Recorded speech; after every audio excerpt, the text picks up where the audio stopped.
Dear students, ఈరోజు మనము electrician trade నందు సెమిస్టర్ 3 మాడ్యూల్ 1 DC జనరేటర్స్ ఈ చాప్టర్ నుంచి ప్రశ్నలు మరియు జవాబులు నేర్చుకుందాం. మీకు ఇక్కడ ఇంగ్లీష్ మరియు తెలుగు రెండు కనిపిస్తూ ఉంటాయి.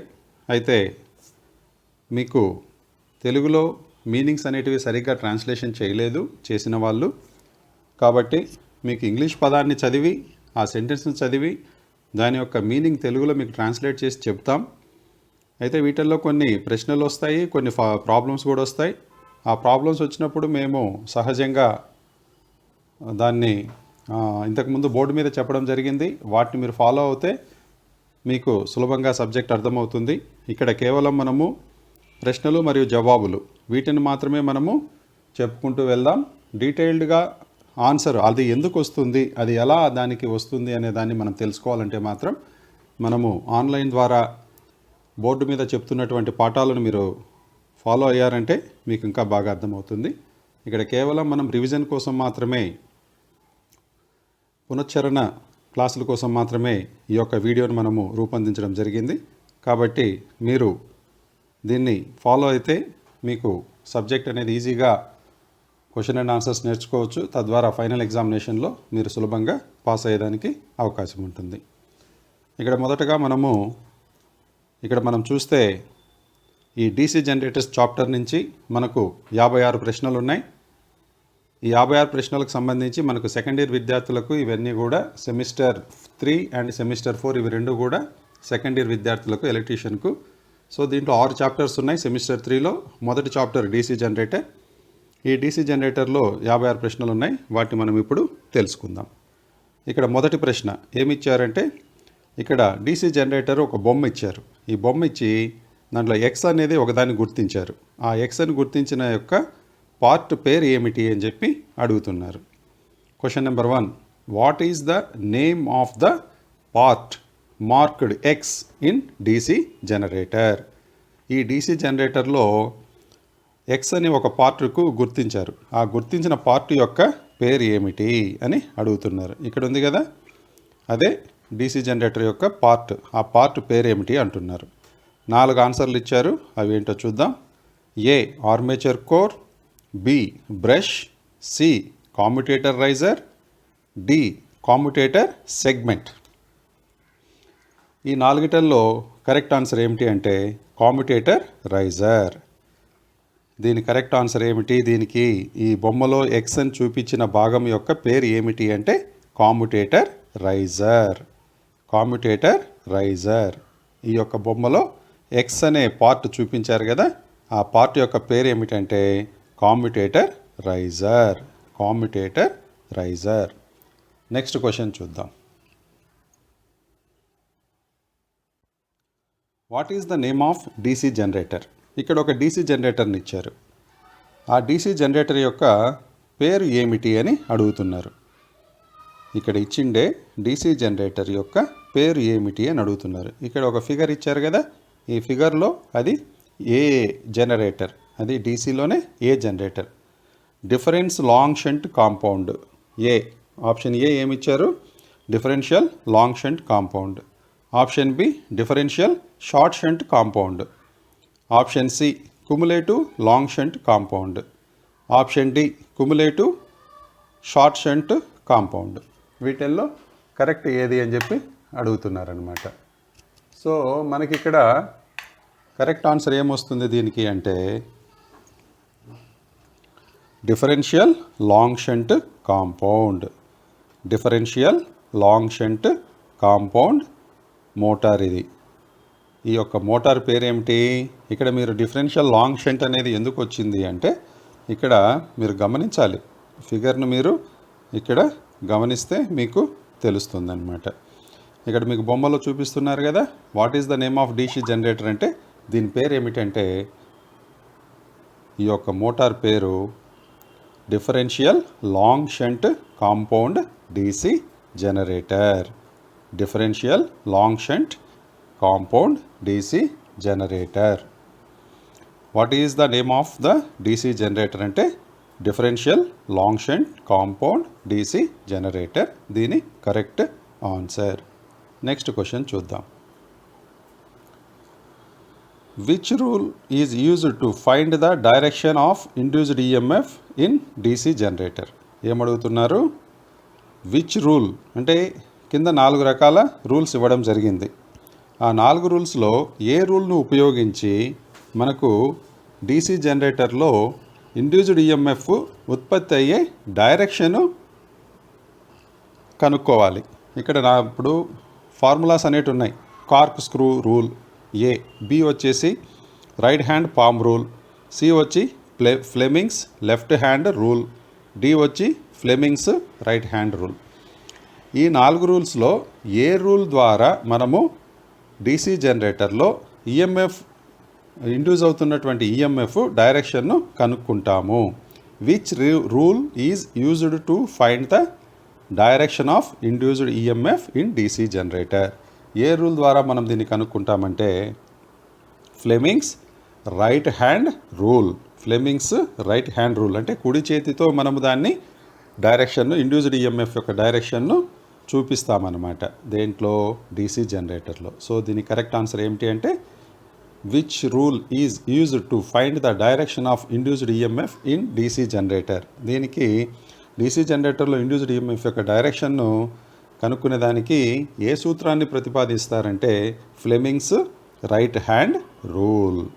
Fleming's right hand rule, Fleming's యొక్క కుడి చేతి రూల్ను ఉపయోగిస్తారు.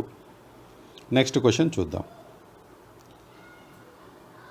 ఇక్కడ మీకు which formula is used to calculate the generated EMF in DC generator? ఇందాక మనకి ఏమడిగారు? డైరెక్షన్ కనుక్కుండేదానికి ఇండ్యూస్డ్ ఈఎంఎఫ్ యొక్క డైరెక్షన్ కనుక్కుండేదానికి ఏ సూత్రం అనేది ఇచ్చారు. ఇక్కడేం అడుగుతున్నారు? ఫార్ములా అడుగుతున్నారు. Which formula is used to calculate the generated EMF in DC generator? DC జనరేటర్లో జనరేట్ అయిన ఈఎంఎఫ్ను క్యాలిక్యులేట్ చేసేదానికి ఏ ఫార్ములాను ఉపయోగిస్తారు అని చెప్పి అడుగుతున్నారు. అయితే మనకి ఇక్కడ ఈ ఫార్ములా అనేది మనకు సరిగ్గా కనిపించట్లేదు, చిన్న అక్షరాలతో ఉన్నాయి. దీనికి కరెక్ట్ ఆన్సర్ ఏమిటి అంటే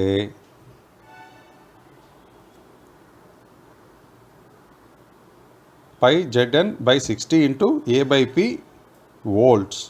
దీనికి కరెక్ట్ ఆన్సర్ ఏమంటే నేను మీకు ఇక్కడ ఆన్సర్ ఏమిటనేది నేను రాస్తాను, మీరు దీనికి కరెక్ట్ ఆన్సర్ సి.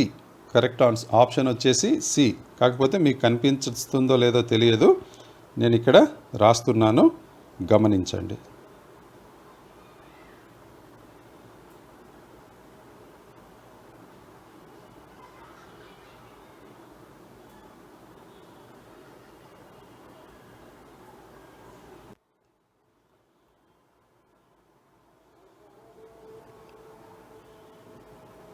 పై ZN/60 ఇంటూ A/P వోల్ట్.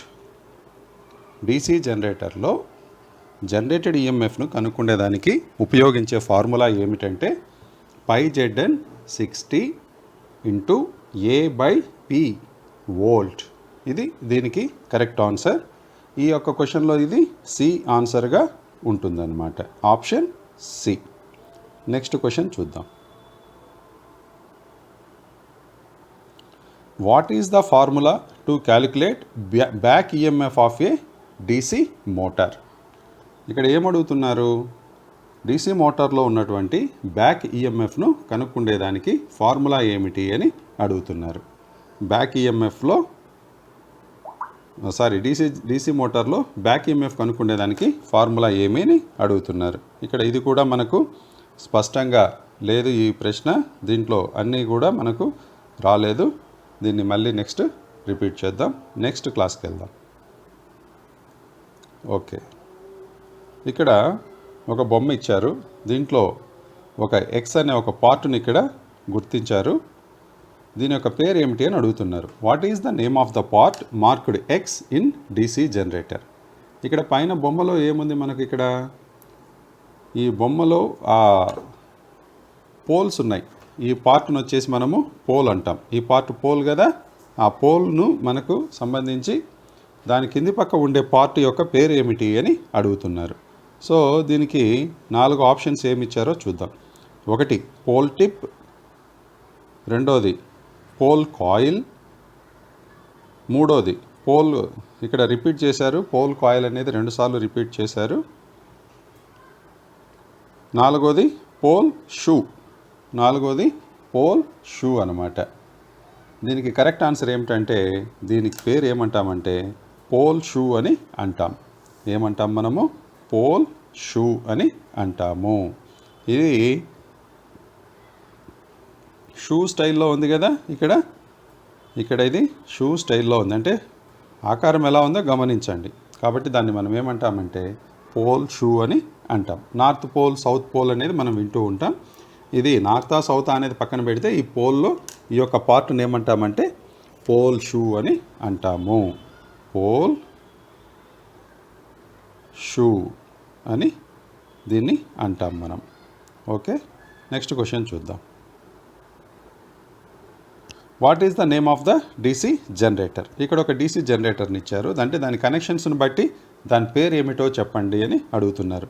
మీరు ఎప్పుడూ కూడా దీంట్లో ఉన్నటువంటి ఫిగర్ను మీరు గమనించే అది ఏంటి అనేది ఐడెంటిఫై చేయాల్సి ఉంటుంది. ఇంతకుముందు మనము లాంగ్ షంట్ కాంపౌండ్ డీసీ జనరేటర్ను చూసాం. ఇక్కడ మనము ఏదేదో ఇచ్చారు ఆప్షన్స్ చూద్దాం. ఒకటి shunt generator, second series generator, 3 C compound generator, D separatively excited generator.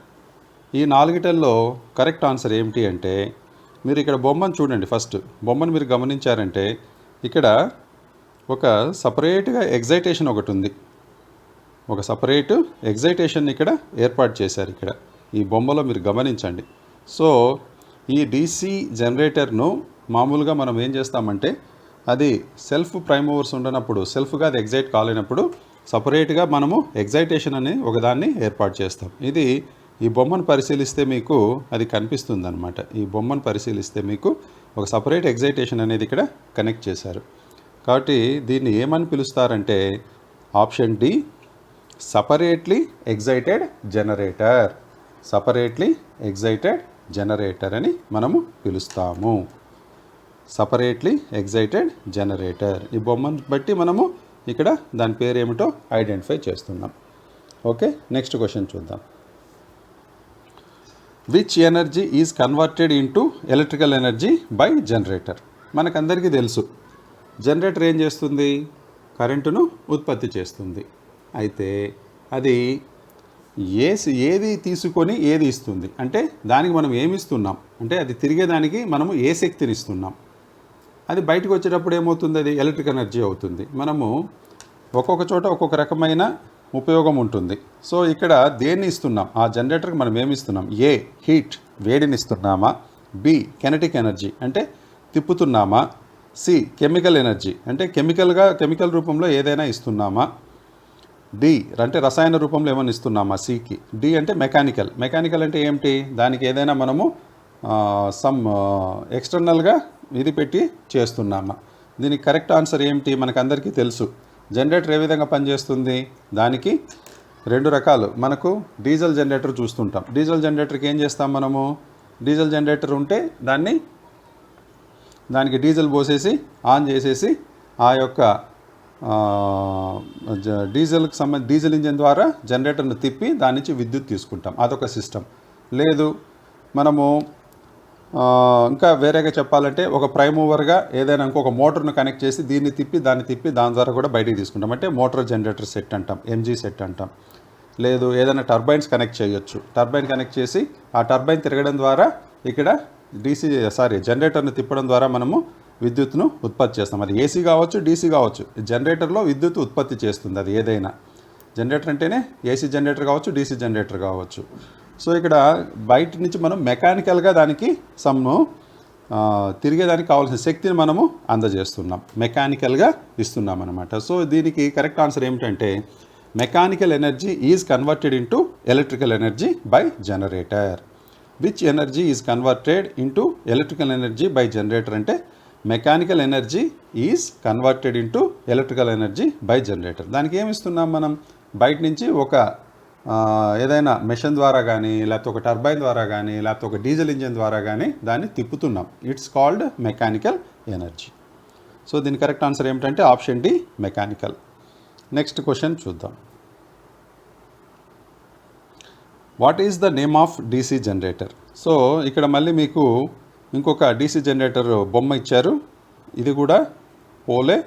ఈ డీసీ జనరేటర్లో చూసి మనకు ఏమడుగుతున్నారు, దీని పేరు ఏమిటో చెప్పమని అడుగుతున్నారు. షార్ట్ షంట్ కాంపౌండ్ జనరేటరా, లేకపోతే లాంగ్ షంట్ కాంపౌండ్ జనరేటరా, లేకపోతే డిఫరెన్షియల్ కాంపౌండ్ జనరేటరా, లేకపోతే కుములేటివ్ కాంపౌండ్ జనరేటరా? ఏది దీనికి కరెక్ట్ ఆన్సర్ అంటే ఆన్సర్ వచ్చేసి correct answer is D, cumulative compound generator. ఈ బొమ్మను చూడాలి మీరు. ఫస్ట్ బొమ్మను చూసి ఆ యొక్క మోటార్, ఆ యొక్క జనరేటర్ను ఐడెంటిఫై చేయాలి. దీని పేరు ఏమిటి? What is the name of DC generator అంటే ఈ బొమ్మను మళ్ళీ ఒకసారి మీరు జాగ్రత్తగా గమనించండి. ఏముంది ఇక్కడ? Cumulative compound generator. కుములేటివ్ అంటే ఏంటి? ఒకదానికన్నా ఎక్కువ కలిసి ఉంటే దాన్ని కుములేటివ్ అంటాం, ఒకదానికన్నా ఎక్కువగా ఉంటే కుములేటివ్ అని అంటాం. ఇక్కడ మీరు గమనిస్తే ఎందుకు దీన్ని కుములేటివ్ అంటున్నారంటే ఇక్కడ చూడండి, ఇదొకటి పార్ట్, ఇదొకటి పార్ట్.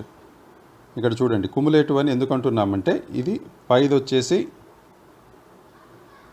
ఇది ఇక్కడ ఒక పార్ట్ ఉంది, మళ్ళీ ఇక్కడ ఒక పార్ట్ ఉంది. సో రెండు పార్ట్లుగా అక్కడ డైరెక్షన్ మీకు కనిపిస్తూ ఉంది. ఇక్కడేమో ఈ డైరెక్షన్లో ఒకటి ఈ డైరెక్షన్లో వెళ్తుంది, ఒకటి ఈ డైరెక్షన్లో వెళ్తుంది, మళ్ళీ ఇక్కడ ఇంకోటి ఈ డైరెక్షన్లో వెళ్తే ఇంకొకటి ఈ డైరెక్షన్లో వెళ్తూ ఉంది. సో దీన్ని బట్టి ఏంటి, ఇక్కడ ఒకదానికన్నా ఎక్కువగా నడుస్తూ ఉంది. కుములేటివ్ అంటే మోర్ దాన్ వన్ ఉంటే, రెండు అంతకన్నా ఎక్కువ ఉంటే దాన్ని కుములేటివ్ అని అంటాం. సో ఇక్కడ దాని పేరు ఏమిటంటే cumulative compound generator. Next question చూద్దాం. What is the principle of DC generator? DC generator యొక్క ప్రిన్సిపల్ ఏమిటి అని అడుగుతున్నారు. ఇక్కడ 4 ఇచ్చారు మనకు. Corkscrew rule, A, B వచ్చేసి Fleming's left hand rule, C Fleming's right hand rule, D Faraday's laws of electromagnetic induction. మనకు ప్రిన్సిపల్ ఆఫ్ డీసీ జనరేటర్ అనగానే మనకి ఏం గుర్తుకు రావాలంటే Faraday's laws of electromagnetic induction గుర్తు రావాలి. ఎందుకంటే Faraday's laws of electromagnetic induction ద్వారానే డీసీ జనరేటర్ ప్రిన్సిపల్ను కనుక్కున్నారనమాట. కాబట్టి what is the principle of DC generator అంటే దానికి ఫార్ములా, దాని యొక్క ఇది ఏమంటామంటే దీన్ని ఈ ప్రిన్సిపల్ ఏమంటామంటే Faraday's laws of electromagnetic induction. Generator, DC generator యొక్క ప్రిన్సిపల్ ఏమిటంటే Faraday's laws of electromagnetic induction. Next question చూద్దాం. What is the formula for dynamically induced EMF? Dynamically induced EMF యొక్క ఫార్ములా ఏమిటి అని అడుగుతున్నారు. ఫార్ములా ఏమిటి దేనికి? Dynamically induced EMF. ఏ వచ్చి బిఎల్వి వోల్ట్స్, బి వచ్చి B L sine theta volts, C వచ్చి బిఎల్వి సైన్ తీటా వోల్ట్స్. ఇక్కడ బోత్ ఆర్ సేమ్ ఇచ్చారు. ఇక్కడ డి వచ్చి బిఎల్వి కాస్ తీటా వోల్ట్స్. ఇక్కడ ఇది సేమ్ కాదు. రెండోది బి వచ్చేసి BL sine theta volts, C వచ్చి బిఎల్వి సైన్ తీటా వోల్ట్స్. మీరు ఇది కొంచెం జాగ్రత్తగా గమనించుకోండి. నేనే కన్ఫ్యూజ్ అయ్యి చెప్పాను మీకు ఇప్పుడు. యాక్చువల్గా బి వేరు, సి వేరు. బిలో వచ్చి కేవలం బిఎల్ మాత్రమే ఉంది, సిలో వచ్చేసి అదనంగా వి కూడా ఉంది. సో దీనికి కరెక్ట్ ఆన్సర్ ఏమిటంటే డైనమికల్లీ ఇండ్యూస్డ్ ఈఎంఎఫ్కు ఫార్ములా ఏమిటంటే option C, B L V sine theta volts. B L V sine theta volts. Next question చూద్దాం. Which rule is used to find direction of magnetic field? Magnetic field డైరెక్షన్ను కనుగొనేదానికి ఏ రూల్ను ఉపయోగిస్తారు అని చెప్పి అంటున్నారు.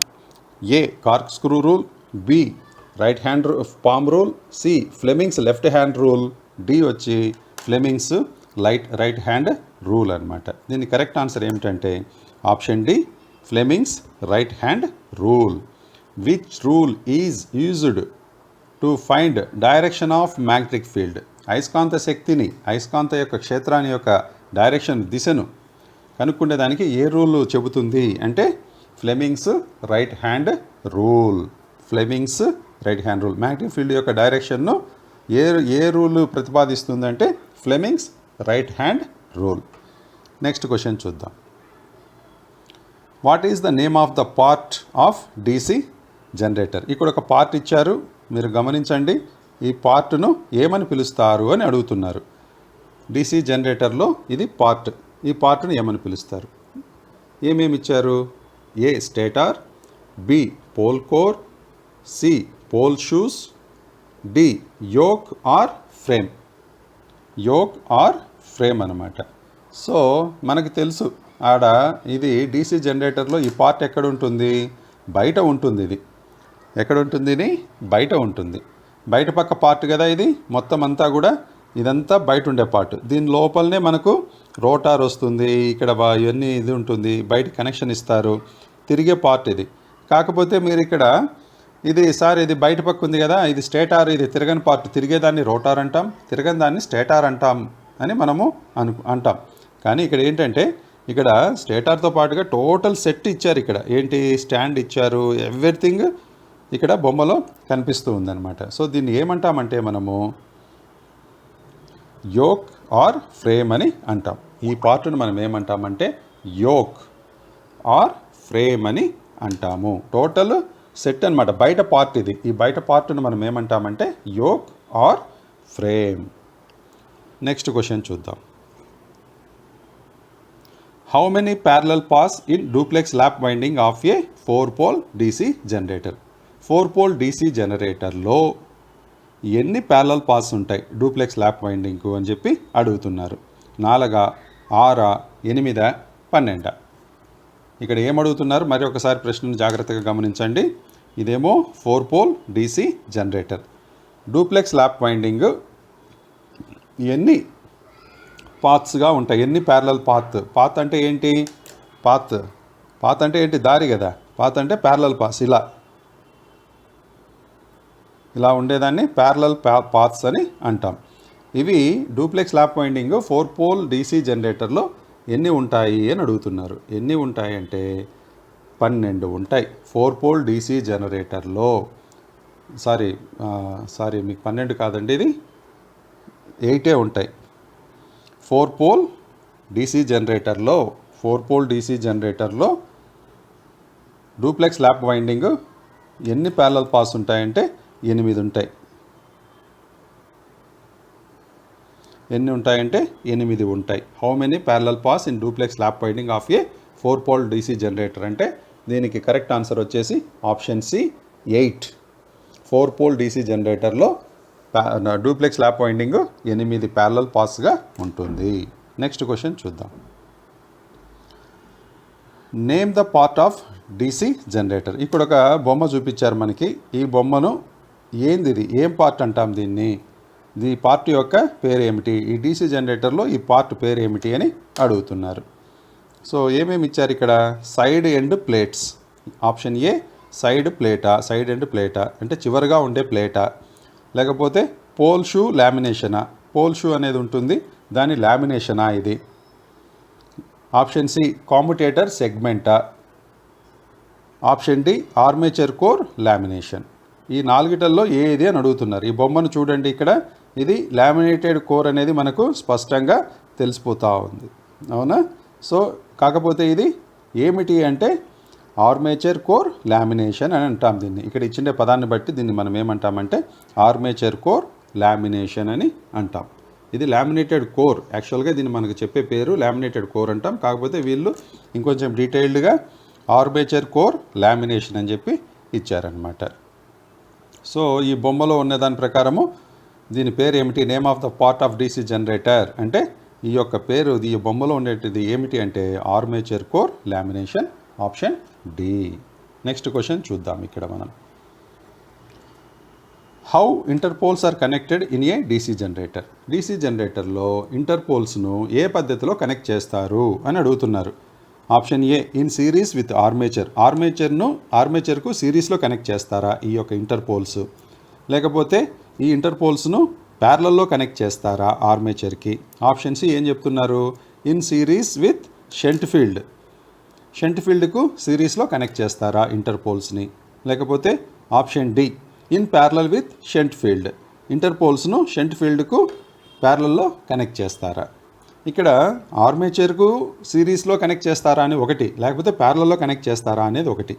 అదేవిధంగా షంట్ ఫీల్డ్కు సిరీస్లో కనెక్ట్ చేస్తారా అనేది ఒకటి, ప్యారలల్లో కనెక్ట్ చేస్తారా అనేది ఒకటి. 4 ఆప్షన్స్ ఇవ్వడం జరిగింది ఇక్కడ.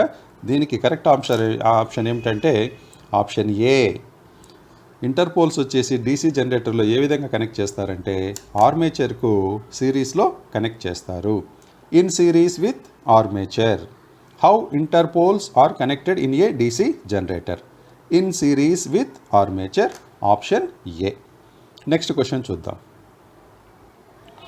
What is the necessity of residual magnetism in a self excited DC generator? Self excited DC జనరేటర్లో రెసిడ్యుయల్ మ్యాగ్నెటిజం యొక్క అవసరం ఏమిటి అని అడుగుతున్నారు.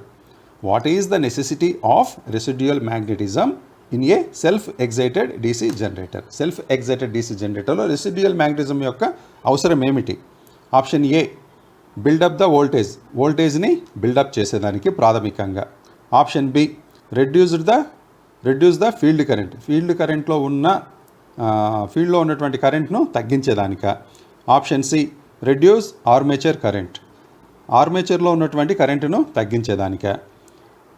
మెయింటైన్ కాన్స్టెంట్ అవుట్పుట్ వోల్టేజ్ని స్థిరంగా ఉంచేదానికి ఉపయోగపడుతుందా? ఇది దేనికి ఉపయోగపడుతుందంటే కరెక్ట్ ఆన్సర్ ఏమిటంటే option A, build up the voltage. ఎందుకంటే సెల్ఫ్ ఎగ్జైటెడ్ అంటే తనకు తానుగా అది జనరేట్ చేసుకుంటుంది, అంటే సెల్ఫ్ ఎగ్జైట్ చేస్తుంది. ఇప్పుడు మామూలుగా ఏం చేస్తామంటే బ్యాటరీస్ పెట్టి డీసీ జనరేటర్ను ఎగ్జైట్ చేస్తాం. బ్యాటరీస్ బయట నుంచి ఎక్స్టర్నల్గా బ్యాటరీస్ పెట్టి మనము ఎగ్జైట్ చేస్తాం అనమాట. ఎందుకంటే దాంట్లో మ్యాగ్నెటిక్ ఫ్లక్స్ను మనము జనరేట్ చేయాల్సి ఉంటుంది బ్యాటరీని పెట్టి. ఇప్పుడు చాలా రోజులు వాడలేనప్పుడు ఏమవుతుందంటే దాంట్లో ఉన్నటువంటి మ్యాగ్నెటిక్ ఫ్లక్స్ అంతా అది కోల్పోతుంది. అటువంటి సమయంలో ఏం చేస్తారంటే ఈఎంఎఫ్ని ఇండ్యూస్ చేయాలంటే బయట నుంచి బ్యాటరీస్ పెట్టి టెర్మినల్స్ను కనెక్ట్ చేసి దాంట్లో ఒక మ్యాగ్నెటిక్ ఫ్లక్స్ను ఇండ్యూస్ చేసేదానికి ప్రయత్నం చేస్తారు. సేమ్ థింగ్ ఇక్కడ రెసిడ్యుయల్ మ్యాగ్నెటిజం యొక్క అవసరం ఏమిటి ఇక్కడ అంటే వోల్టేజ్ని బిల్డప్ చేసేదానికి, ప్రాథమికంగా వోల్టేజ్ని బిల్డప్ చేసేదానికి ఈ యొక్క రెసిడ్యుయల్ మ్యాగ్నెటిజం అనేది సెల్ఫ్ ఎగ్జైటెడ్ డీసీ మోటార్కు అవసరము. So what is the necessity of residual magnetism in a self excited DC generator అంటే దానికి ఆన్సర్ ఏమిటంటే answer A, build up the voltage. Next question. Which are the 2 points that the brush contact resistance measured in DC machines? ఏం అడుగుతున్నారు? DC మెషిన్స్లో ఏ 2 points దగ్గర contact రెసిస్టెన్స్ను measure చేస్తారు అని అడుగుతున్నారు. అంటే 2 పాయింట్ల మధ్యన పెట్టి which are the 2 points that the brush contact resistance measured in DC machines. ఏం అడుగుతున్నారు ఇక్కడ? డీసీ మెషిన్స్లో బ్రష్ కాంటాక్ట్స్ దగ్గర ఉండేటువంటి రెసిస్టెన్స్ను మెజర్ చేసేదానికి ఏ 2 పాయింట్స్ను ఉపయోగిస్తారని అడుగుతున్నారు. ఆప్షన్ ఏ ఏం చెప్తున్నారు? Resistance between the opposite brushes, అంటే రెండు ఎదురెదురుగా ఉండేటువంటి బ్రష్ల మధ్య ఉండే రెసిస్టెన్స్ను కొలుస్తారా? లేకపోతే option B, resistance between brush and commutator రైజర్కు బ్రష్కు మధ్య ఉండే రెసిస్టెన్స్ను కొలుస్తారా? లేకపోతే రెసిస్టెన్స్ బిట్వీన్ బ్రష్ అండ్ బ్రష్కు కాంపిటేటర్కు మధ్య ఉండే రెసిస్టెన్స్ను మెజర్ చేస్తారా? Option D, resistance between brush and armature conductors.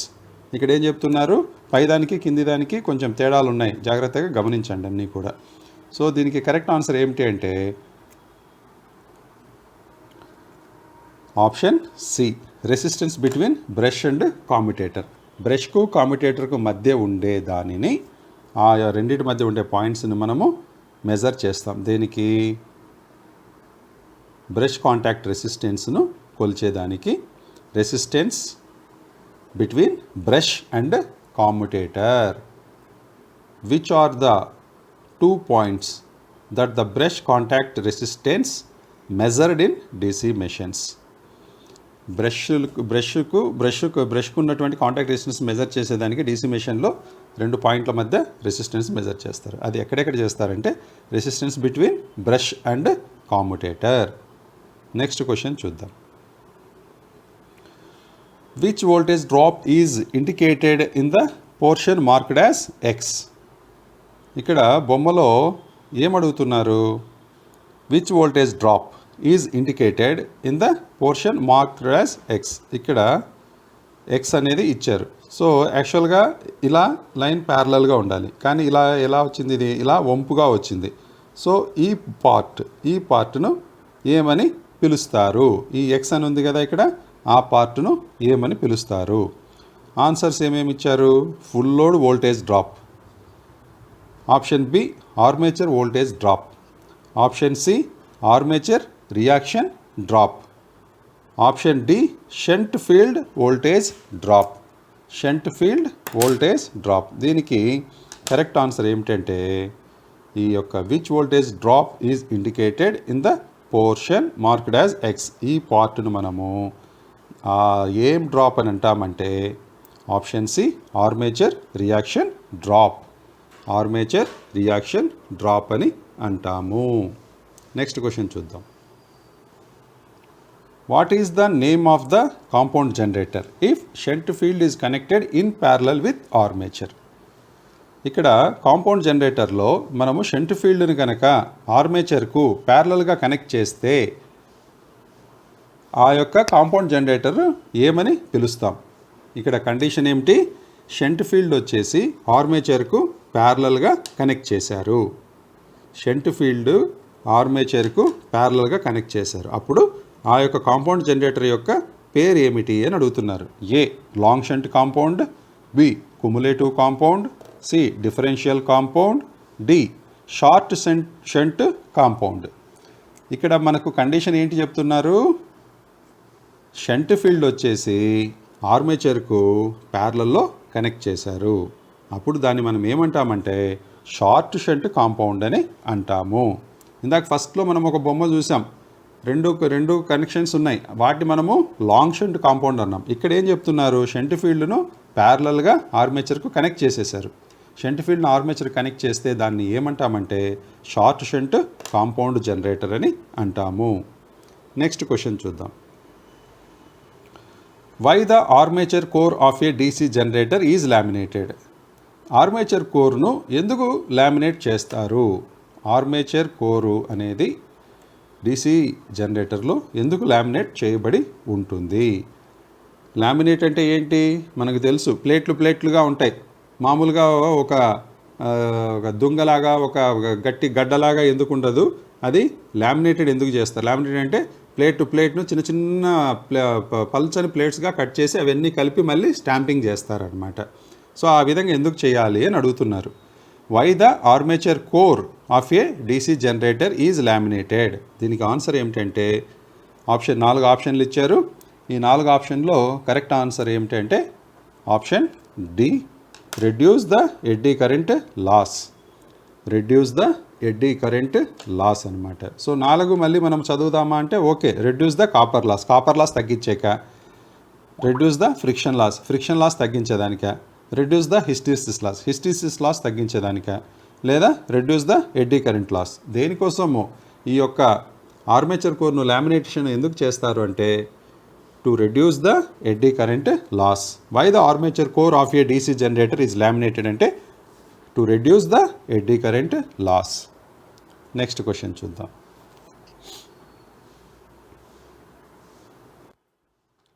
Why armature resistance of a DC generator is very low? DC జనరేటర్లో ఆర్మేచర్ రెసిస్టెన్స్ చాలా తక్కువగా ఉండడానికి కారణం ఏమిటి? డీసీ జనరేటర్లో ఆర్మేచర్ రెసిస్టెన్స్ చాలా తక్కువగా ఉంటుంది, దానికి కారణం ఏమిటి?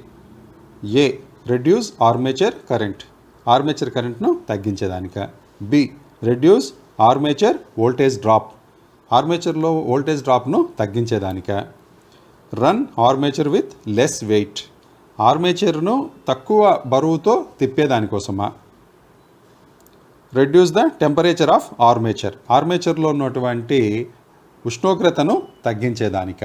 దేనికోసం ఇది ఆర్మేచర్ రెసిస్టెన్స్ చాలా తక్కువగా ఉంచుతారు అంటే option B is the correct answer. ఏమిటంటే to reduce armature voltage drop. Armature voltage డ్రాప్ను తగ్గించేదానికోసం అని చెప్పి ఆర్మేచర్ రెసిస్టెన్స్ను చాలా తక్కువగా ఉంచుతారు. ఇది ఆన్సర్. నెక్స్ట్ క్వశ్చన్ చూద్దాం. Why the DC generator should run in clock wise direction only. DC generator కేవలము గడియారపు దిశలోనే ఎందుకు తిరగాలి? Clockwise. ఇక్కడ clockwise, anticlockwise అంటే గడియారము ముళ్ళు తిరిగే దిశను క్లాక్ వైజ్ అంటాం. గడియారం ముళ్ళు తిరిగే దిశను కాకుండా దానికి వ్యతిరేక దిశలో దాన్ని తిరిగితే ఏమంటామంటే ఆపోజిట్ డైరెక్షన్ అంటాం. యాంటీ క్లాక్ వైజ్ డైరెక్షన్ అని అంటాం. అయితే ఇక్కడ ఏం అడుగుతున్నాడు? డీసీ జనరేటరు క్లాక్ వైజ్ డైరెక్షన్లోనే ఎందుకు తిరగాలి అని అడుగుతున్నాడు. Option A, protect brushes from damage. బ్రష్లు డ్యామేజ్ కాకుండా ఉండేదానికోసమా. B, protect the residual magnetism. దాంట్లో ఉన్నటువంటి రెసిడ్యుయల్ మ్యాగ్నెటిజంను కాపాడుకునే దానికోసమా. C, avoid short circuit in armature. Armature short circuit కాకుండా నిరోధించే దానికోసము ఉపయోగిస్తామా. ఆ విధంగా ఆ డైరెక్షన్లోనే తిరగాలనా. అవాయిడ్ ఓవర్లోడింగ్ ఆఫ్ జనరేటర్ మీద అధిక భారం పడకుండా ఉండేదానికోసం మనము క్లాక్ వైజ్ డైరెక్షన్లో మాత్రమే తిప్పాలనా. అంటే దీనికి సరైన సమాధానం ఏమంటే option B, protect the residual magnetism దాన్ని కోల్పోకుండా ఉండేదానికి, ఆ రెసిడ్యుయల్ మ్యాగ్నెటిజంను కాపాడేదానికోసము అది కేవలము డీసీ జనరేటర్ను క్లాక్ వైజ్ డైరెక్షన్లోనే, వ్యతిరేకపు దిశలో కాదు, గడియారపు ముళ్ళు తిరిగే దశలోనే తిరగాలి. ఆపోజిట్ డైరెక్షన్లో తిరిగితే ఏమవుతుందంటే దాంట్లో ఉన్నటువంటి రెసిడ్యుయల్ మ్యాగ్నెటిజం అనేది కోల్పోతుంది. రెసిడ్యుయల్ మ్యాగ్నెటిజం కోల్పోతే ఏమవుతుంది? తర్వాత ఆ జనరేటరు తిరగదను. Why compensating winding is provided in large DC generators. పెద్ద డీసీ జనరేటర్స్లో కాంపన్సేటింగ్ వైండింగ్ అనేది ఎందుకు ఏర్పాటు చేస్తారు? Why compensating winding is provided in large DC generators. పెద్ద డీసీ జనరేటర్స్లో కాంపన్సేటింగ్ వైండింగ్ను ఎందుకు ఏర్పాటు చేస్తారు? Answer A. ఆప్షన్ ఏమిచ్చారు ఇక్కడ? Option A, connect more loads. ఎక్కువ లోడును కనెక్ట్ చేసేదానికోసం. ఆప్షన్ బి, రెడ్యూస్ కాంపిటీషన్ ఎఫెక్ట్ను తగ్గించేదానికి. Option C, neutralise armature reaction యొక్క ప్రభావాన్ని తగ్గించేదానికి. అంటే న్యూట్రలైజ్ చేసేదానికి, తగ్గించడం కాదు, దాన్ని స్థిరీకరించేదానికి. Option D, increase the efficiency of generator యొక్క సామర్థ్యాన్ని పెంచేదానికోసం. దీనికి కరెక్ట్ ఆన్సర్ ఏమిటంటే option C is the correct answer. ఏమిటంటే అది న్యూట్రలైజ్ ఆర్మేచర్ రియాక్షన్ ఎఫెక్ట్. దేనికోసము? పెద్ద డీసీ జనరేటర్లో కాంపన్సేటింగ్ అంటే ఏమిటి? ఉన్న వైండింగ్కు అదనంగా బయట పక్క నుంచి ఇంకొక చిన్న వైండింగ్ను కనెక్ట్ చేస్తారు. ఎందుకు కనెక్ట్ చేస్తారు? దాన్ని కాంపన్సేట్ చేయడం అనేది ఎందుకంటారు? కాంపన్సేషన్ అంటే ఏమిటి? నష్టపరిహారం. తెలుగులో కాంపన్సేషన్ అంటే నష్టపరిహారం. ఇక్కడ ఏం జరుగుతూ ఉంది? ఈ కాంపన్సేట్ వైండింగ్ ఎందుకు కనెక్ట్ చేస్తున్నారు పెద్ద డీసీ జనరేటర్స్లో అంటే టు న్యూట్రలైజ్ ఆర్మేచర్ రియాక్షన్ ఎఫెక్ట్ను స్థిరీకరించడానికి, తటస్థీకరించడము అంటే చేంజెస్ అనేటివి జరగకుండా ఉండేదానికోసం. ఆర్మేచర్ రియాక్షన్ ఎఫెక్ట్ అనేది స్టేబుల్గా ఉండాలి, దాని యొక్క ప్రాబ్లం లేకుండా ఉండాలి అనే ఉద్దేశంతో ఈ యొక్క కాంపన్సేటింగ్ వైండింగ్ను ఏర్పాటు చేస్తారు పెద్ద డీసీ జనరేటర్స్లో. నెక్స్ట్ క్వశ్చన్ చూద్దాం. What is the reason far DC generator fails to build up voltage? ఇది ట్రబుల్ షూటింగ్ అనమాట. ట్రబుల్ షూటింగ్ అంటే ఏమిటి? ఏదైనా ఒక ఇంజిన్ కానీ, ఒక మెషిన్ కానీ, లేదా ఒక వస్తువు కానీ ఏదైనా కానీ అది పనిచేయలేదంటే దాంట్లో ఏదో లోపం ఉంది అనేది. అదే ఒక్కొక్క లోపానికి ఒక్కొక్క రకమైన సమస్య ఉంటుంది. ఇప్పుడు మనము ఏదైనా ఒక మోటార్ ఉంది, లేదా ఒక ఫ్యాన్ ఉంది, ఒక ట్యూబ్ లైట్ ఉంది, అది పనిచేయలేదు అంటే ట్యూబ్ లైట్నే తీసుకుందాం ఉదాహరణకి. బల్బు కాలిపోయిందా, చోక్ కాలిపోయిందా, స్టార్టర్ కాలిపోయిందా, లేకపోతే హోల్డర్స్లో ఏమైనా ప్రాబ్లం ఉందా, లేకపోతే దానికి సప్లై అవుతుందా లేదా, లేకపోతే వేసే స్విచ్లో ఏమైనా సమస్య ఉందా, దీన్నే మనము ట్రబుల్ షూటింగ్ అంటాం. ఎక్కడ ప్రాబ్లం ఉందో దాన్ని ఐడెంటిఫై చేయడాన్నే మనము ట్రబుల్ షూటింగ్ అని అంటాం. సో ఇక్కడ ఏమడుగుతున్నారు? ప్రాబ్లం ఏంటి ఇక్కడ? ఆ యొక్క డీసీ జనరేటరు వోల్టేజ్ని బిల్డప్ చేయట్లేదు, అంటే వోల్టేజ్ని ఉత్పత్తి చేయడం లేదు. ఎందువల్ల ఉత్పత్తి చేయట్లేదు? ఏ కారణం వల్ల అంటే 4 రకాలైనటువంటి ఆప్షన్లు ఇచ్చారు. Option A, loose brush contact, అంటే ఆ యొక్క బ్రష్ కాంటాక్ట్లు లూజ్గా ఉన్నాయి, వదులుగా ఉన్నాయి అని అర్థం. Option B, armature resistance is more, armature resistance ఎక్కువగా ఉంది అనమాట. Option C, field resistance is above critical resistance. Field resistance ఉండవలసిన దానికన్నా చాలా ఎక్కువగా ఉందన్నమాట. Option D, prime mover is running at above rated speed. దాంట్లో ఉన్నటువంటి ప్రైమ్ మూవర్ అంటే ఏమిటి ఇక్కడ, దానికి ఆ జనరేటర్ తిప్పేదానికి ఉపయోగించే బయట పక్క నుంచి ఏది, ఇప్పుడు డీజిల్ జనరేటర్ అనుకోండి, అక్కడ ఒక ఇంజిన్ కనెక్ట్ చేస్తాం. అలా కాకుండా ఎంజీ సెట్ అనుకోండి, దాంట్లో ముందు ఏదైనా ఒక మోటార్ని కనెక్ట్ చేసి జనరేటర్ని తిప్పుతాం. అలా కాదు, టర్బైన్ ఉంది, టర్బైన్ నుంచి కనెక్ట్ చేసామనుకోండి, అంటే ప్రైమ్ మూవర్ ఆ యొక్క టర్బైన్ కానీ డీజిల్ ఇంజిన్ కానీ లేకపోతే ఇంకొక మోటార్ని కానీ కనెక్ట్ చేస్తే దాన్ని మనము ప్రైమ్ మూవర్ అని పిలుస్తాం.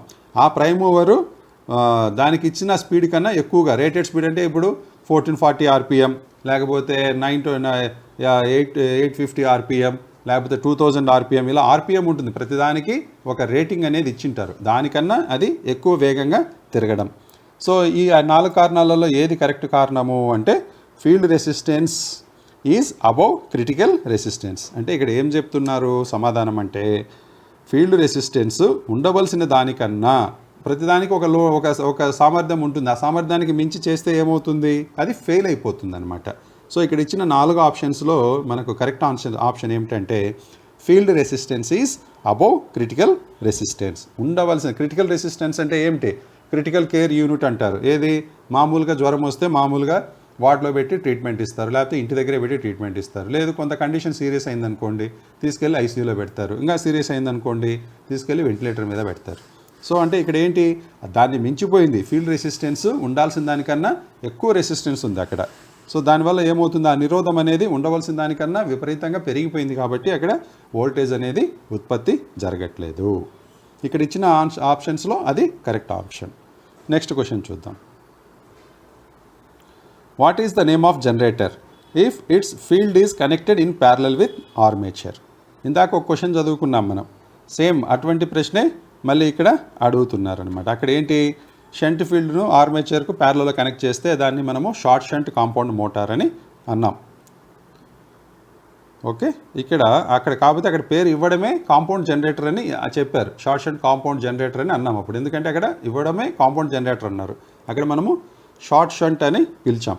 సో ఇక్కడ మనకి ఏమడుగుతున్నారు, what is the name of generator if its field is connected in parallel with armature?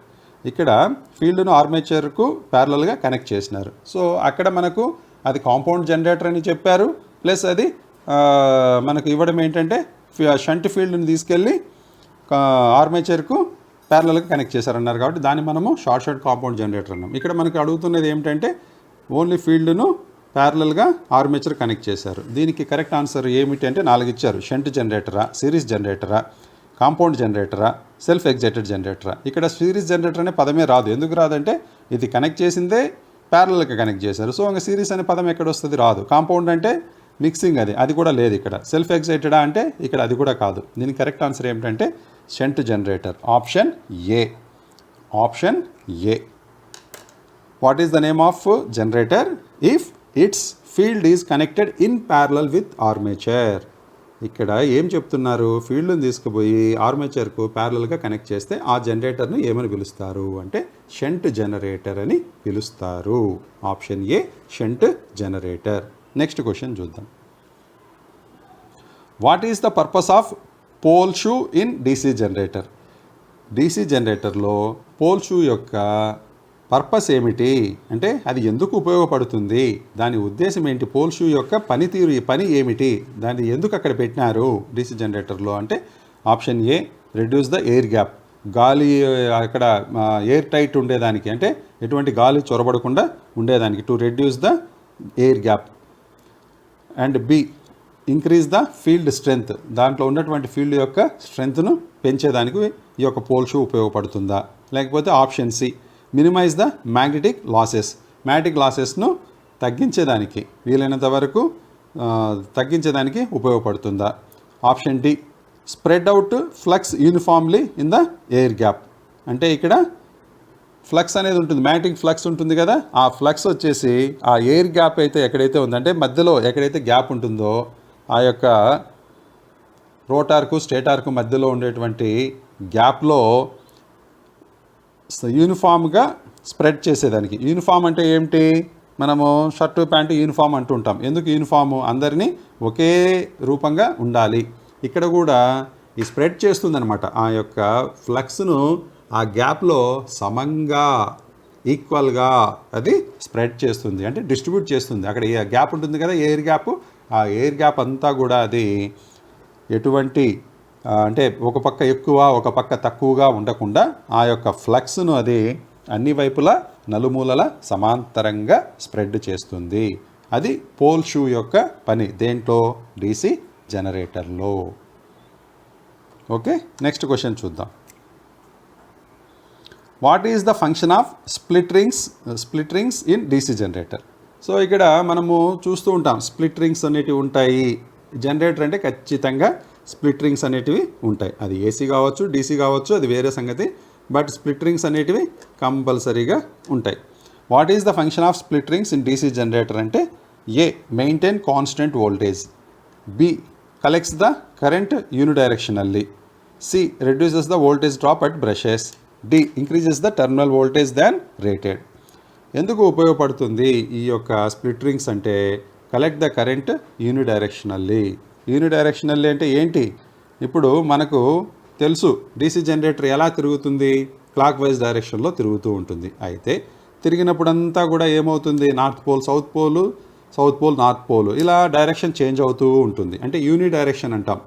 అంటే ఒక పక్క ఉన్నప్పుడు అది ఒక పద్ధతిలో ఉంటుంది, ఇక్కడ నార్త్ సౌత్. సో ఇలా తిరుగుతుంది మోటార్ జనరేటర్, ఇలా తిరుగుతూ ఉంటుంది. తిరిగినప్పుడు ఏమవుతుంది? ఇదొకటి, ఇది నార్త్, ఇది సౌత్ అనుకుందాం. ఇది ఈ పక్కకు వచ్చేసరికి ఏమవుతుంది? సౌత్ అవుతుంది. ఇక్కడి నుంచి ఇక్కడికి వచ్చేసరికి ఏమవుతుంది? నార్త్ అవుతుంది. అంటే యూని డైరెక్షనల్గా మనము అక్కడ ఎటు పక్కకు నార్త్ సౌత్ అయినా సౌత్ నార్త్ అయినా కూడా ఎక్కడ తేడా లేకుండా మనకు ఆ యొక్క సప్లైని తీసుకునేదానికి, ఆ యొక్క కరెంటును మనము బయటకి తీసుకునేదానికి. ఎందుకంటే ఆ స్ప్లిట్ రింగ్స్ ద్వారానే సప్లై అనేది బయటకు వస్తుంది. అది ఎక్కడ ఉంటుంది? ఎడ్జెస్లో ఉంటుందన్నమాట. సో ఆ ఎడ్జెస్ నుంచి మనము కరెంటు డ్రా చేయాలి. కరెంటు డ్రా చేయాలన్నప్పుడు మనకు అది డైరెక్షన్ అనేది చేంజ్ అవుతూ ఉంటుంది కదా. ఇక్కడ తెలుసు కదా, మనకు తిరుగుతూ ఉంటుంది జనరేటర్. తిరుగుతూ ఉన్నప్పుడు ఏమవుతుంది? అది నార్త్ సౌత్, సౌత్ నార్త్ ఇలా చేంజ్ అవుతూ వస్తుంది. చేంజ్ అవుతూ వచ్చినప్పుడు అక్కడ మార్పు అనేది జరుగుతుంది కదా. కాబట్టి ఇక్కడ మనకు ఏం జరుగుతుంది? డీసీ జనరేటర్ అంటే మనకి ఏం తెలుసు? కేవలము దాంట్లో డీసీ మాత్రమే ఉత్పత్తి అవుతుంది, ఏసీ ఉత్పత్తి అవ్వదు. కాబట్టి అది యూనిఫామ్గా ఉండాలి. ఏసీకి డీసీకి ఉన్న తేడా కూడా మీకు అందరికీ తెలిసే ఉంటుంది. ఏసీ అంటే ఆల్టర్నేటింగ్ కరెంట్ ఇలా ఉంటుంది, డీసీ అంటే ఓన్లీ ఒకటే ఉంటుందన్నమాట, ఆపోజిట్ డైరెక్షన్ అనేది ఉండదు. కాబట్టి ఇక్కడ మనకు కలెక్ట్స్ ద కరెంట్ యూనిడైరెక్షనల్లీ అనేది ఇక్కడ స్ప్లిట్ రింగ్స్ దేనికి ఉపయోగపడతాయి డీసీ జనరేటర్లో అంటే టు కలెక్ట్ ద కరెంట్ యూనిడైరెక్షనల్లీ. రెండు వైపులా కరెంటును డ్రా చేసేదానికి ఈ యొక్క స్ప్లిట్ రింగ్స్ అనేటివి ఉపయోగపడతాయి. నెక్స్ట్ క్వశ్చన్ చూద్దాం. Which material is used to make brush in generator? జనరేటర్లో బ్రషెస్ దేంతో తయారు చేస్తారు? జనరేటర్లో ఉపయోగించే బ్రష్లను దేంతో తయారు చేస్తారు? కార్బన్ బ్రషెస్ అనేటి పేరు విన్నారు కదా. జనరేటర్లో ఏముంటుంది? కార్బన్ బ్రషెస్ ఉంటాయి. ఆ యొక్క స్ప్లిట్ రింగ్స్ దగ్గరే మనకు కార్బన్ బ్రషెస్ కూడా ఉంటాయి. దాన్ని ఏ మెటీరియల్తో తయారు చేస్తారు అని అడుగుతున్నారు. A steel and graphite, B carbon and graphite, C cast iron and graphite, D aluminium and graphite. దీన్ని కరెక్ట్ ఆన్సర్ ఏమిటంటే కార్బన్ అండ్ గ్రాఫైట్. ఎప్పుడైనా గుర్తుపెట్టుకోండి, బ్రషెస్ అనేటివి దేంతో తయారు చేస్తారు? కార్బన్ బ్రషెస్ అంటే. నేను అందుకే ఇక్కడ బ్రష్ అని చెప్పాను కానీ కార్బన్ అనే పదం వాడు ఇవ్వలేదు. అక్కడ కార్బన్ అనే పదం ఇవ్వకుండా నేరుగా which material is used to make brush in generator, కానీ మనం అక్కడ పిలిచే పేరే కార్బన్ బ్రష్. కాకపోతే ఓన్లీ కార్బన్ కాకుండా దాంట్లో గ్రాఫైట్ అనే పదార్థం కూడా కొంత జతపరిచి ఉంటారనమాట. ఇట్స్ అలాయ్. అలాయ్ అంటే రెండు లోహాలను కలిపి తయారు చేస్తే దాన్ని అలాయ్, ALLOY అని అంటాం. సో ఇక్కడ ఏమేమి కలిపి చేస్తారు అంటే carbon and graphite. Next question చూద్దాం. Why DC generators are losing their residual magnetism? DC generators దాంట్లో ఉన్నటువంటి రెసిడ్యుయల్ మ్యాగ్నెటిజంను ఎందుకు కోల్పోతుంది? ఎప్పుడు కోల్పోతుంది, ఎలా కోల్పోతుంది అని అడుగుతున్నారనమాట. Why DC generators are losing their residual magnetism? ఆ డీసీ జనరేటర్స్ ఎందుకు రెసిడ్యుయల్ మ్యాగ్నెటిజంను కోల్పోతాయి అంటే 4 ఆన్సర్లు ఇచ్చారు ఇక్కడ. Heavy short circuit in load వల్ల అది ఎక్కువగా షార్ట్ సర్క్యూట్ అయిపోవడం, B running without load continuous అంటే దానికి ఎటువంటి లోడ్ కనెక్ట్ చేయకుండా ఉత్త జనరేటర్ను తిప్పడం వలన, అంటే లోడ్ కనెక్ట్ చేయాలంటే బయట అనేది లోడ్ ఎటువంటిది, ఇప్పుడు బల్బులు కానీ లేకపోతే ఇంకోటి ఏదో దాని నుంచి ఉత్పత్తి కరెంటును ఉపయోగించి ఎటువంటి లోడ్ కనెక్ట్ చేయకుండా ఉత్త జనరేటర్ను తిప్పడం వలన. C continuous running without break, అది నిరంతరంగా తిరుగుతూనే ఉండడం వలన, నిరంతరం అంటే బ్రేక్ లేకుండా రాత్రిలే పగలులే కంటిన్యూగా తిరగడం వలన. D change of direction of rotation very often, అంటే ఇందాక మనం చెప్పుకున్నాం కదా clock wise direction, anti clock wise direction అని చెప్పుకున్నాం కదా.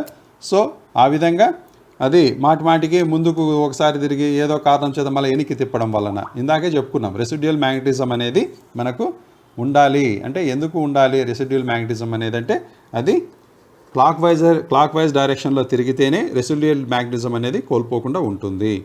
అలా కాకుండా క్లాక్ వైజ్ డైరెక్షన్ కాకుండా ఒక్కోసారి యాంటీ క్లాక్ వైజ్ డైరెక్షన్లో తిరిగింది అనుకోండి, ఏమవుతుందంటే అంటే ఒకసారి అంటే ఓకే, పదే పదే అదే తప్పు జరిగితే ఏమవుతుందంటే ఆ డీసీ జనరేటర్లో ఉన్నటువంటి రెసిడ్యుయల్ మ్యాగ్నెటిజం అనేది కోల్పోవడం అనేది జరుగుతుంది. సో దీనికి కరెక్ట్ ఆన్సర్ ఏమిటంటే change of direction of rotation very often, తరచుగా ఈ యొక్క డైరెక్షన్ అనేది రొటేషన్ ఆఫ్ డైరెక్షన్ అనేది చేంజ్ కావడం వలన దాంట్లో డీసీ జనరేటర్లో ఉన్నటువంటి రెసిడ్యుయల్ మ్యాగ్నెటిజం అనేది కోల్పోవడం జరుగుతుంది. నెక్స్ట్ క్వశ్చన్ చూద్దాం. How does the magnetic circuit complete through the yoke and poles in a generator? ఏమడుగుతున్నారు ఇక్కడ, ప్రశ్నను మరొకసారి చదువుకుందాం. How does the magnetic circuit complete through the yoke and poles in a generator? జనరేటర్లో మ్యాగ్నెటిక్ సర్క్యూట్ అనేది yoke and poles ద్వారా జరుగుతుంది. So how does the magnetic circuit complete, ఏ విధంగా కంప్లీట్ అవుతుంది అంటే ఏ విధంగా పూర్తి అవుతుంది మ్యాగ్నెటిక్ సర్క్యూట్ అనేది యోక్ అండ్ పోల్స్ ద్వారా ఏ విధంగా కంప్లీట్ అవుతుంది అని అడుగుతున్నారు. అంటే మధ్యలో ఇంకోటి ఏదో ఉంటుంది, అది యోక్కు పోల్స్కు మధ్యలో ఏముంటుంది అని అడుగుతున్నారు. How does the magnetic circuit complete through the yoke and poles in a generator? మధ్యలో ఏముంటుంది ఆ యోక్కు తర్వాత పోల్స్కు అంటే ఫీల్డ్ కాయిల్ ఉంటుందా, ఏ బి వచ్చి ఆర్మేచర్ కోర్ ఉంటుందా, సి లామినేటెడ్ పోల్ కోర్ ఉంటుందా, D winding conductors in armature? దేని ద్వారా కంప్లీట్ త్రూ, దేని ద్వారా ఇది కంప్లీట్ అవుతుంది యోక్కు పోల్స్కు మధ్యలో దేని ద్వారా ఇది కంప్లీట్ అవుతుంది అంటే ఆర్మేచర్ కోర్ ద్వారా అవుతుంది. కంప్లీట్ త్రూ అనే పదం ఇక్కడ గుర్తుపెట్టుకోండి, కన్ఫ్యూజ్ అవ్వద్దండి, ఎందుకంటే నేను కూడా 2 సార్లు చదివా ప్రశ్న అర్థమయ్యేదానికి. సో కంప్లీట్ త్రూ అంటే ఏంటి, ఏ దాని ద్వారా, త్రూ అంటే ఏ పద్ధతి ద్వారా, అక్కడ ఏంటి ఆ మీడియం ఏమిటి, మధ్యలో ఏముంటుంది అని అడుగుతున్నారు. త్రూ అని ఇక్కడ త్రూ. సో కంప్లీట్ త్రూ దేని ద్వారా అంటే ఆర్మేచర్ కోర్ అనే దాని వలన ఈ యొక్క మ్యాగ్నెటిక్ సర్క్యూట్ అనేది యోక్ అండ్ పోల్స్ ద్వారా కంప్లీట్ అవుతుంది. మధ్యలో ఏముంటుందంటే ఆర్మేచర్ కోర్ ఉంటుంది, ఆర్మేచర్ కోర్. నెక్స్ట్ క్వశ్చన్ చూద్దాం. Why the terminal voltage decreases if load increases in DC shunt generator? ఇక్కడ ఏం చెప్తున్నారు, ఒక డీసీ షంట్ జనరేటర్లో టర్మినల్ వోల్టేజీ తగ్గుతుంది ఎప్పుడు, లోడ్ ఇంక్రీజ్ అయినప్పుడు, దాని మీద భారము పడినప్పుడు దాంట్లో ఉన్నటువంటి టర్మినల్ వోల్టేజ్ తగ్గుతుంది. ఎందుకు, కారణం ఏమిటి అని అడుగుతున్నారు. Because of armature reaction effect, దాంట్లో జరిగే ఆర్మేచర్ రియాక్షన్ చర్య వలన తగ్గుతుందా, లేకపోతే due to increased in armature resistance, armature resistance పెరగడం వలన ఆ యొక్క టెర్మినల్ వోల్టేజ్ తగ్గుతుందా, లేదు option C because of brush voltage drop decreases, ఇక్కడ బ్రష్ వోల్టేజ్ డ్రాప్ అనేది తగ్గిపోవడం వలన ఆ విధంగా టెర్మినల్ వోల్టేజ్ తగ్గిపోతుందా, లేకపోతే option D due to increased in shunt field inductance, shunt field inductance అనేది ఇంక్రీజ్ కావడం వలన టెర్మినల్ వోల్టేజ్ తగ్గుతుందా అని అడుగుతున్నారు. దీనికి సరైన సమాధానం ఏమిటంటే because of armature reaction effect. ఏం జరుగుతుంది ఇక్కడ, లోడ్ అంటే దానికి డీసీ షంట్ జనరేటర్ మీద లోడ్ పెరిగింది, లోడ్ ఏమైంది ఇంక్రీజ్ అయింది, ఇంక్రీజ్ అయినప్పుడు టెర్మినల్ వోల్టేజ్ తగ్గిపోయింది, డిక్రీజ్ అయింది. కారణం ఏంటంటే అక్కడ because of armature reaction effect, అక్కడ ఆ చర్య అనేది ఏం జరుగుతుంది, ఆర్మేచర్ రియాక్షన్లో చర్య జరుగుతుంది. ఎందుకంటే లోడ్ పడితే ఏమవుతుంది, సహజంగానే తెలుసు కదా మనకి, లోడ్ పడితే ఏమవుతుంది, మనం మోయవలసిన బరువు కన్నా అధిక లోడ్ పడినప్పుడు మనము కొంచెము ఇబ్బంది పడతాం. కొంత పెరిగితే పర్వాలా, ఏదో ఓర్చుకుంటాం, ఇంకొంచెం పెరిగితే ఓర్చుకుంటాం, ఇంకొంచెం పెరిగితే ఇబ్బంది పడతాం, ఇంకా ఎక్కువ పెరిగితే అసలు పూర్తిగా కుప్పగూలిపోతుంది అనమాట. సో అక్కడ ఏం జరుగుతుంది, అక్కడ రెండింటి మధ్య వ్యత్యాసం అనేది, దానికి మోయవలసిన బరువు కన్నా అధిక బరువు పడినప్పుడు ఆటోమేటిక్గా కొంతవరకు అయితే అది భరిస్తుంది, కానీ పెరిగే కొద్దీ ఇబ్బంది పడుతుంది. అయితే ఇక్కడ ఏం జరుగుతూ ఉంది, దాంట్లో ప్రాబ్లం ఏమొస్తుందంటే, అది జనరేటర్ కదా, ఆ జనరేటర్ను మనం ఏమని చెప్తామంటే ఆర్మేచర్ రియాక్షన్ ఎఫెక్ట్ వల్ల టెర్మినల్ వోల్టేజ్ అనేది తగ్గుతుంది. ఎప్పుడు, లోడ్ దాని మీద పెరిగినప్పుడు. Why the terminal voltage decreases if load increases in DC shunt generator. దీనికి ఆన్సర్ ఏమిటంటే because of armature reaction effect. Because of armature reaction effect. Okay students, ఇది మొత్తం మనకు 56 ప్రశ్నలు ఉన్నాయి దీంట్లో. ఇప్పటికి మనము 32 ప్రశ్నలు చెప్పుకున్నాం. అయితే ఇది ఇంకా మనకు 24 ప్రశ్నలు మిగిలి ఉన్నాయి. అవి కూడా చెబితే మనకు ఈ యొక్క వీడియో యొక్క లెంత్ ఎక్కువైపోతుంది. కాబట్టి అది నెక్స్ట్ పార్ట్గా మనము మళ్ళీ చెప్పుకుందాము. ఇప్పటి వరకు మనము ఈ యొక్క సెమిస్టర్ 3 మాడ్యూల్ 1 డీసీ జనరేటర్ అనే చాప్టర్ నుంచి 32 ప్రశ్నలు చెప్పుకున్నాం. ఇంకా దీంట్లోనే 24 ప్రశ్నలు ఉన్నాయి. ఆ 24 ప్రశ్నలను నెక్స్ట్ వీడియోలో మీరు చూడండి, చదవండి, నేర్చుకోండి. వీటిని మీరు చక్కగా చదువుకొని వింటూ వచ్చారంటే మీకు భవిష్యత్తులో మార్కులు పాస్ అయ్యేదానికి బాగా వస్తాయి. అదేవిధంగా భవిష్యత్తులో మీరు ఏదైనా ఉద్యోగానికి సంబంధించిండే పరీక్ష రాసిన, పోటీ పరీక్ష రాసిన, ఇంటర్వ్యూకి వెళ్ళినా కూడా మీకు ఉపయోగపడుతుంది. ఈ వీడియోని మీరు ఒకసారి కాదు 100 సార్లు అయినా చూసే అవకాశం ఉంది. కాబట్టి మీరు ఒకసారి, 2 సార్లు, 3 సార్లు అనుకోకుండా 10 సార్లు కావాలంటే చూడండి. అన్నీ చక్కగా అర్థం చేసుకోవడానికి ప్రయత్నం చేయండి. లేదా బట్టి అన్నా పట్టండి, కానీ మీరు చక్కగా నేర్చుకుంటే మీకు చక్కటి భవిష్యత్తు ఉంటుంది. దీని కంటిన్యూషన్ వీడియో నెక్స్ట్ ఇంకా 24 క్వశ్చన్లు ఉన్నాయి దీంట్లో, ఇదే చాప్టర్ డీసీ జనరేటర్ చాప్టర్ నుంచి. కాబట్టి నెక్స్ట్ వీడియోని కూడా ఫాలో అవ్వండి. ప్రస్తుతానికి ఈ యొక్క 32 క్వశ్చన్స్తో ఈ యొక్క వీడియోను ఎండ్ చేస్తున్నాను. అందరికీ by, all the best, thank you.